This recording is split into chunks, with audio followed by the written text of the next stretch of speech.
Yo, what's up? My name's AOV, and in this tutorial I want to show you how to make hardstyle FX kicks, all within Serum. It's very creative, it's a very flexible technique, and it should be a ton of fun. So let's give it a go. Alrighty, so let's quickly go over what an FX kick is. So an FX kick is one of the many distorted sounds we use in hardstyle, sort of for background texture and fills.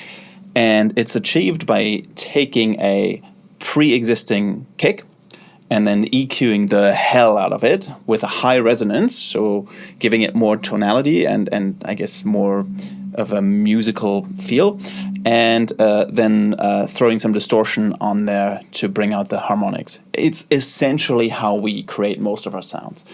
Let's go through a quick example. So I have a sample pack here from OPS. Quick shout out to OPS. They make amazing hard dance samples. And I'm just going to select a kick.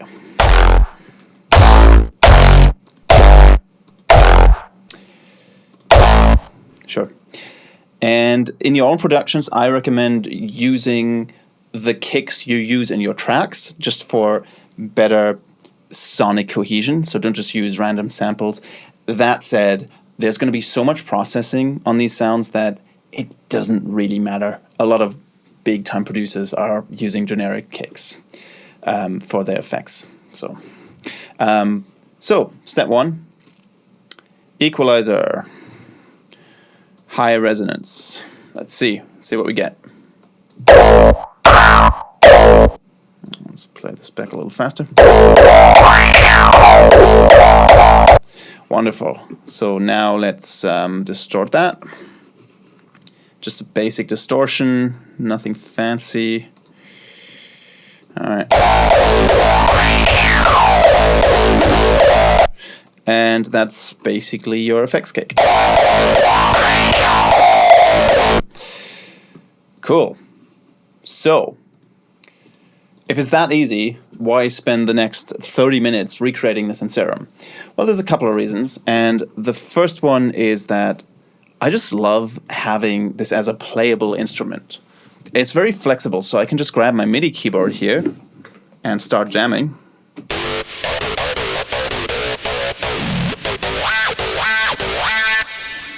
It's very cool. Reason number two is that Serum is just a great all-in-one plugin. You know, it has fantastic effects. It has all kinds of ways of modulating pretty much anything under the sun. And it just makes for a really good, compact, flexible solution. And you can see that there's actually no external processing going on right now. Everything's being done in Serum.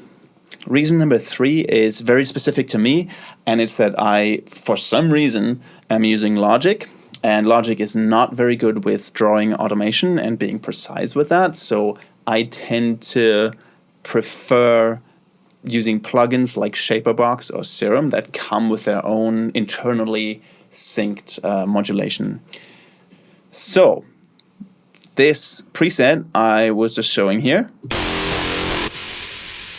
you can find this in a download link in the description. And now let's go ahead and try and more or less recreate this. So here we have a fresh new Serum initialized patch playing a saw wave. Beautiful. The first step is to import the kick sample that we want to base our effects kick on. So again, I'm going to go into my sample pack. I'm going to pick this kick here.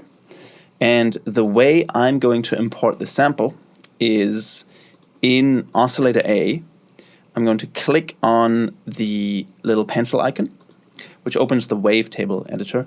And it's pretty advanced stuff, but I'm going to keep it to very simple, actionable steps here. The first one being to go into the little formula text field and type in the root note of your kick. So in our case, that's an F, always followed by a 0. Doesn't matter if the actual note of the kick is F1, F2, what have you. F0 will give you the best results, the highest quality sample. And now we can go ahead and drag that in into this little window down here. And there you go. Here's your waveform. Serum has split this up into these little segments, frames. And if we now go out and try and play that, well, that's not the kick we just heard. So what's wrong? Couple of things. So it's only playing the first frame, the first little mini segment. And we can iterate through these frames with the wavetable position. So let's try that manually. It's not great. It's also an octave too high, so I'm just going to lower the octave of the oscillator by 1. Kinda. But let's automate that with LFO1. So I'm going to create a linear curve, also known as a line, and drag that onto the wavetable position. Set it to envelope, so it re-triggers every time and only plays once per note. And let's see what that sounds like. Cool, not bad. So it's playing back at a quarter note speed, and I want to make that flexible. So I'm going to untick BPM. So now we can freely adjust the playback speed. In fact, I want the user to be able to do that, so I'm going to use macro 3, playback speed. And the reason I'm using macro 3 is that I know that later on I want to assign macro 1 and macro 2 to other things. So let's drag that on here. Lovely. Now you may have heard that at low playback speeds, we're getting a lot of artifacting. It's very digital sound, right? And the reason is that we didn't ask Serum to interpolate between the frames. So let's go back into our wavetable editor and click on Morph in the middle here, Spectral. It's a little smoother. The last thing I want to do in this wavetable editor here is I want to trim out the silence at the end of this kick. So let's select the last frame that has some useful information. This looks pretty good. Yeah, that one. And click Add Remove. Remove selected to end. And that's just going to trim all that silence off. Close it down and play it again. Oh, need to set the wavetable position to the beginning here.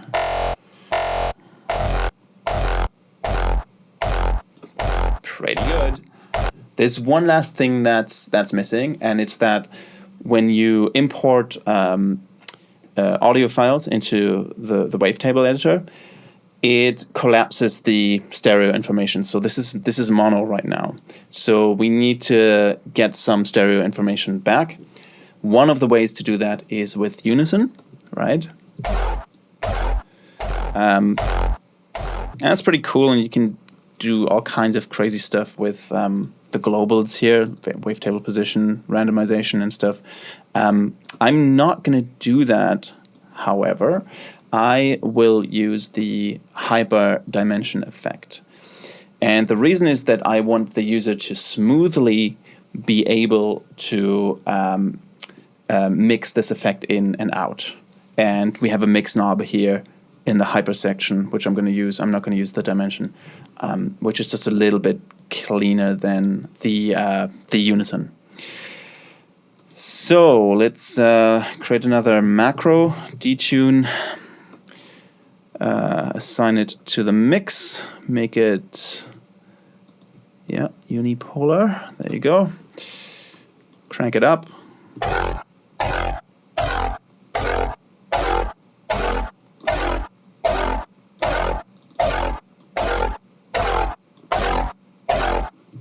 Cool.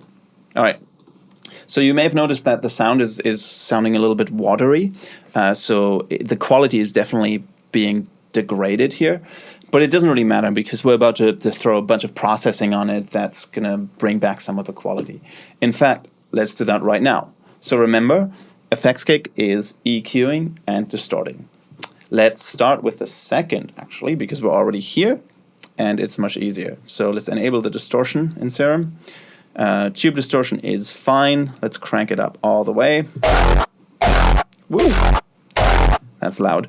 You can play with the distortion type.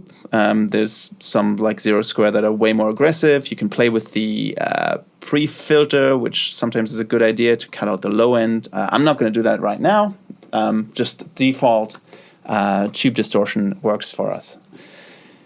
Next, let's go back into the main filter, which is going to act as our EQ.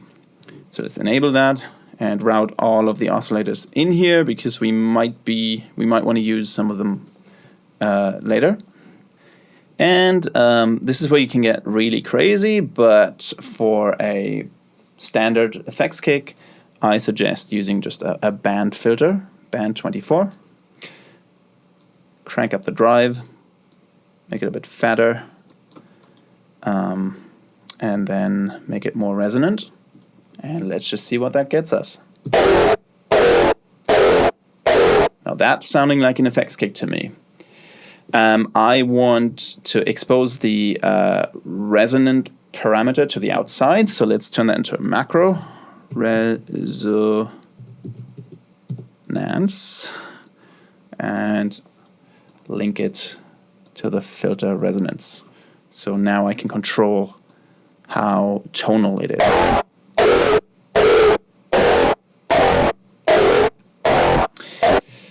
Very cool. There's one issue with this that I'm going to demonstrate by switching off our oscillator and just using a saw wave. And the issue is that at a high resonance value, it almost doesn't matter what pitch, what note I'm playing. It all kind of sounds the same, right? So let's double check that in an equalizer here. So I'm playing an F, but it was telling me that what we're actually playing is an A. And that makes sense because this is set to 425, which is pretty close to an A. 440 is A. So the resonance is so extreme that it's overriding the original pitch together with the distortion. So what we want to do is we want the filter cutoff, which determines where the resonance sits, to move with the pitch. Luckily, there's a button for that. It's the only button that's not checked yet. It's down here, the key track button. And now, what's going to happen is, there it is. It's playing an F now, and if I drop this down to a D, there you go, it's a D. So if I now skip through the notes on my keyboard here, you can hear the pitch changing, and you can also see it sliding in the filter. So now it's key tracked. Let's go back to our kick sample and play that. Pretty cool. Now this is where you come in and your tastes comes in, and you adjust the cutoff to whatever sounds good to you. I think it's a little bit too high. Sounds better here. Later on, we're also going to put some modulation on this, which is really cool. But for now, let's keep it very simple. Extremely simple, in fact. I want the resonant frequency to line up with exactly the note that's being played. Yeah, and that's actually the case if I just leave this at default. It's going to play an F. We saw that a minute ago with a saw wave. I just want to drop it down by exactly 1 octave, and I can do that by eye or by ear. But there's a better way, which is looking at the frequency it's currently set to, which is 1661, and I can drop that by 1 octave by just dividing it by 2, which gets us to 830. Cool. Let me actually put that back up to an F, which is a better note. Lovely. Last step in this segment is just a little bit more processing. So let's go into the effects tab, and something I like to do is just shaping the sound a little bit further with compression. Not that a distorted sound like this needs compression, but if we enable multiband, bring the bass down and increase the highs a little bit, we're shaping it to sound a lot clearer. And those of you screaming right now that OTT, which this is introducing phase shift and makes the bass weaker. Yeah, it does do that, and so does hyper, by the way. But we don't care. This is not a very bassy sound. The bass is usually removed in the mix. And lastly, in terms of sound shaping, let's put an EQ on it and remove some of the remaining muddy frequencies, which are usually around 300, 400, 500 hertz. That's where the boxiness comes from. Cool. And then I want to give everything a little bit of room with delay and reverb. So delay. And this is all just to taste, so I'm just going to play with this until I like it.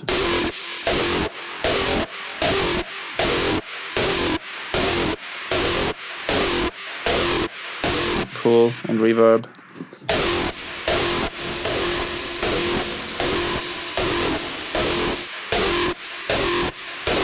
And what I like to do with those two effects is open them up through the lifetime of this sound. So it starts dry and then gets progressively bigger and wider, basically sidechain ducking it. And we can use LFO1 for that. So let's assign that to the mix of the delay and the reverb.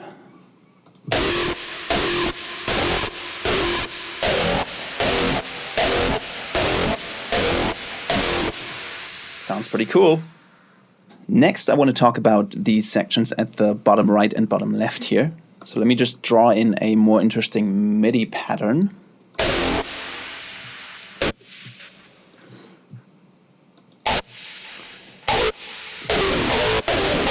Wonderful. We should definitely set this to mono and legato. And you can play with the portamento, which just means that if there's overlap, the notes are going to glide.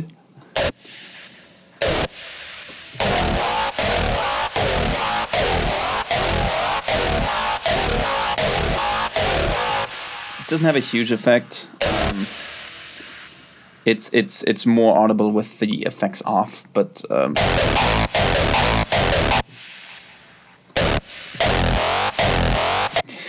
it's not something I want for this particular preset, so I'm going to turn that off. Next, let's talk about pitch bending. So I suggest always setting the range to the max, so minus 24 semitones to 24 semitones. And then something we often do in our melodies is we pitch bend them up and down to give them a more humanized, organic feel. So let's just add a little bit of a tape stop effect to the end of this little riff. And let's see what that does.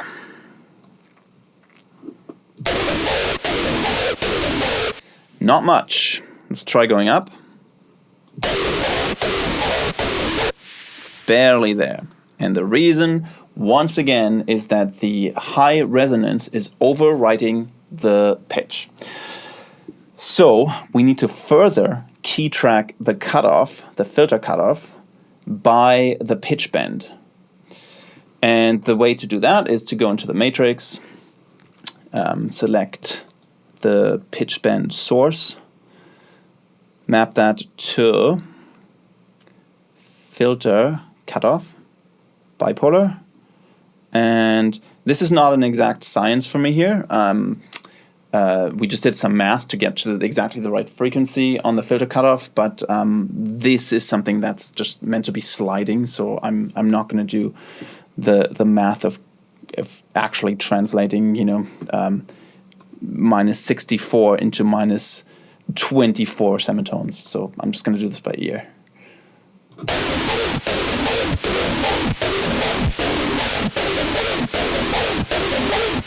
Pretty cool. And you're going to be able to see this slide in the filter window now. Sliding down, and let's do up. That's cool. It's like a screechy sound. All right, so let's actually pick up a slightly more interesting rhythm still. Something like...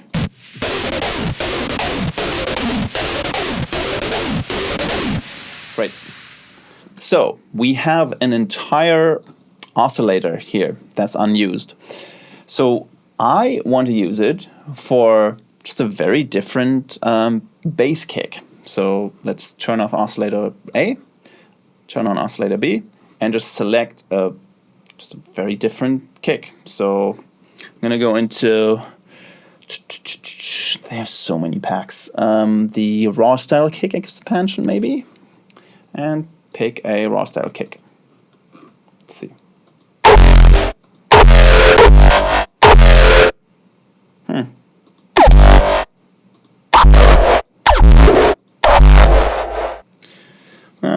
Pick this one. It's really distorted. I want it to be markedly different from the first one we picked. So let's just recap the steps. We're going to go into the wavetable editor. This one sits at a G, so let's type in G0 here. Drag it in. Boom. It's a little bit of silence at the end that I want to trim. Select it to end. And this kick also comes with a punch. It's very, very pronounced. So I don't really want that in my sound. So I'm gonna, it looks like frame 9 is where the tail starts. So anything before frame 9, I will remove. Remove beginning to selected. Yeah. All right, let's see what that does. And don't forget to set the morph to spectral. And then we need to apply the same LFO1 to the wavetable position that we have on oscillator A. That should do it. Let's actually turn all the effects down and see.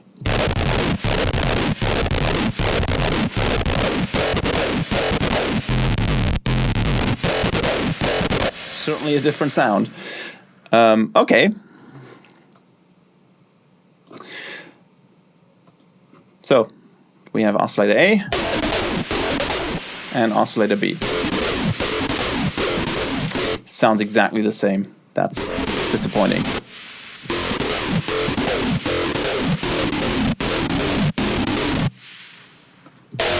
Okay, now we got it sounding different. It was just a playback speed.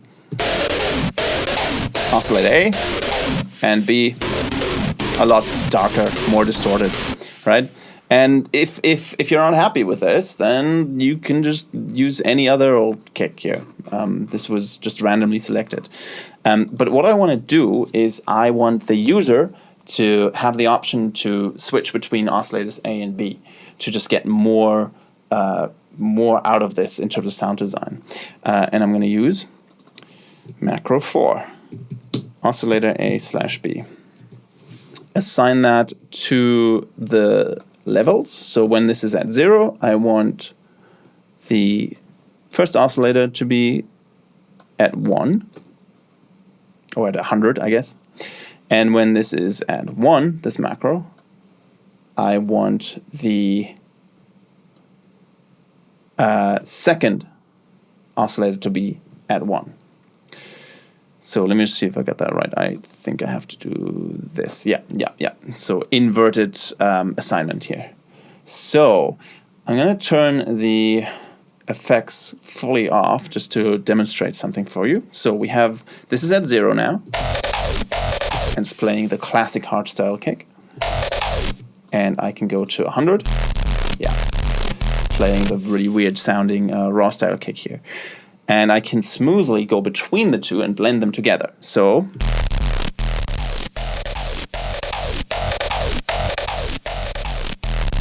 now you may have noticed that in the middle here, the volume kind of dips down. and that's to do with logarithmic curves. We don't have to worry about that, but there's a quick fix, and it's in the matrix. If we find macro 4, and we use this little lookup curve here, and we drag it down on the first assignment to about -40, sounds good to me, and we drag it up by the same value in the second assignment. So now what we've done is we've created a non-linear crossfade, and you can hear that. All right, so the power of the volume remains constant. So effects back on.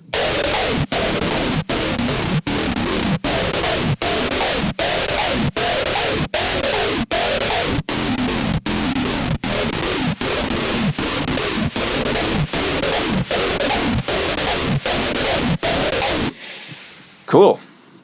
And like I just said, if you don't like the second kick or the first kick, you can just replace it. In fact, let's just do it. Why not? But I'm not going to drag in another kick. I'm going to use one of Serum's default wavetables. So the ones in Spectral are quite cool, like the monster ones.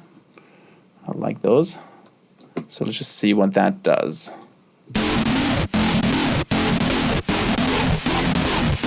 And let's just flick through a couple of those.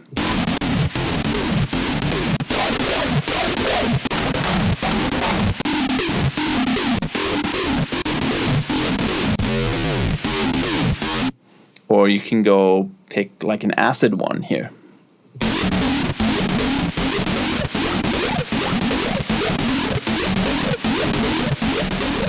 Pretty cool. So now we've completely gone away from using a hardstyle kick as our bass, and yet it sounds pretty cool. So let's switch back to the original oscillator A here, and let's have some fun. So we're going to go back to our main filter here, and I'm still going to leave this on bandpass, but I want to play with a cutoff. So earlier I was saying that I wanted this to match the root note that we're playing, just for very clean results, and that's exactly what we're doing. But this is where you can get really creative. So let's just change the frequency of this filter cutoff by ear. See if anything sounds good to us.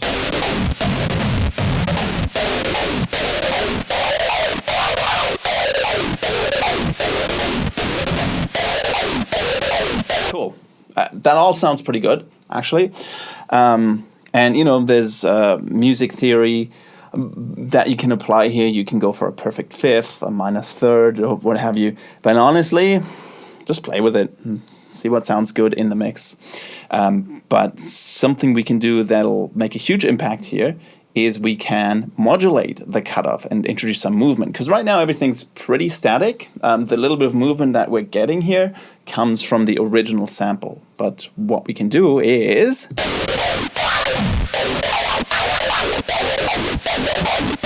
something like that. So let's use LFO 2 for that and just draw in a random shape. Set this to envelope and assign it to the filter cutoff. See what that does.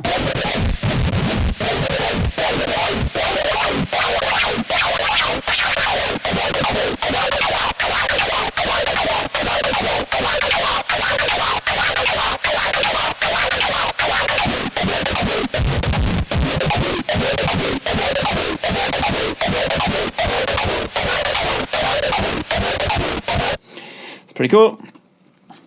It's almost like a screech there for a moment. And actually, all of the techniques we're using here can be directly applied to making screeches as well.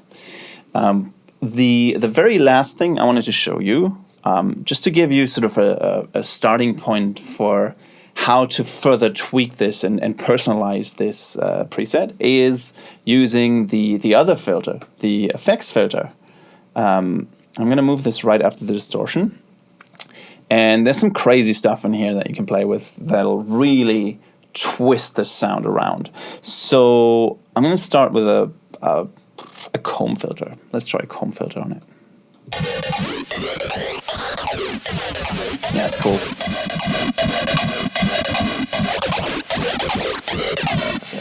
A flanger almost. There's some really crazy ones in the miscellaneous section, like ring mod. Whoa, that's cool. Or sample hold, which is a bit crusher. Cool. Another comb filter, more complex, this one. Or all passes is always good. Reverb, everybody loves reverb.